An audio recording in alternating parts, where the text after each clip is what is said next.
The Nutcracker, a Twin Sisters eBook, retold by Rick Bunsen.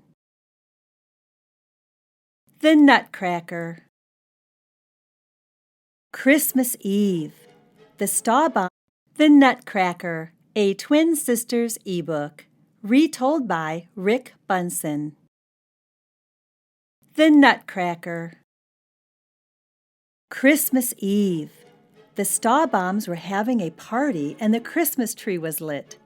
Marie gazed at the candles and ornaments. She could almost see the candies and tiny angels dancing in their own dream world. How she wished she could join them. Marie's naughty brothers, Fritz and Peter, were arguing over their new toy soldiers. "That one's mine," shouted Fritz. "Give it here," yelled Peter. Mysterious Herr Drosselmeyer was also at the party. The children were sure he was a magician. "Marie," called Herr Drosselmeyer, "you don't push and shout like the other children. I am giving you a special present."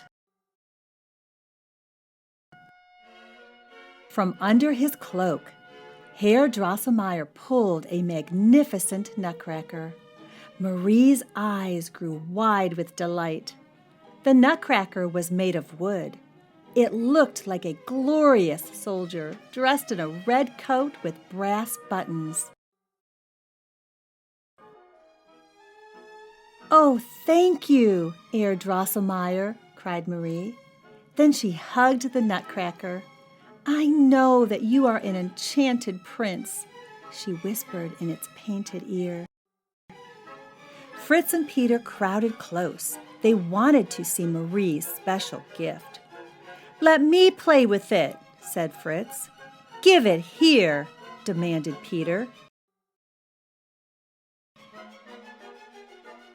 They tugged at Marie's arms, causing the nutcracker to fall to the floor. Its jaw was broken. Marie started to cry. "My prince," she said. Just then the clock struck 8. It was time for bed. "Go on now, all of you," their parents said. "Leave your toys here. You can play with them in the morning." Marie went to bed, but late that night she crept downstairs to nurse the poor nutcracker. She tied her handkerchief around his jaw and soothed him with lullabies.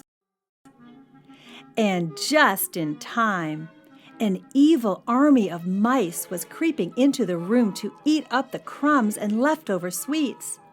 A tremendous mouse king gave the orders.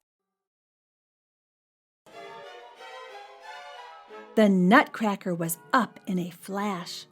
Magically, he could walk and his jaw was repaired.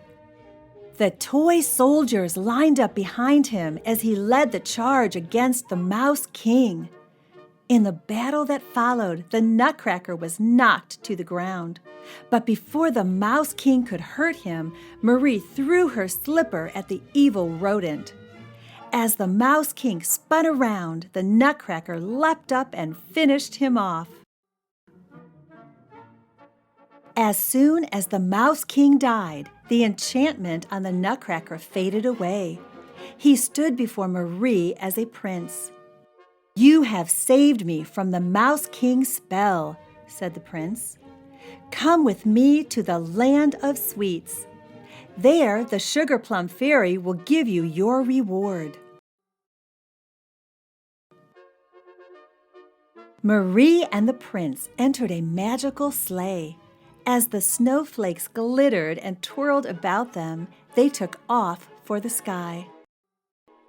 Soon they were above the clouds in a garden filled with flowers. A lovely lady greeted them. "Welcome to the land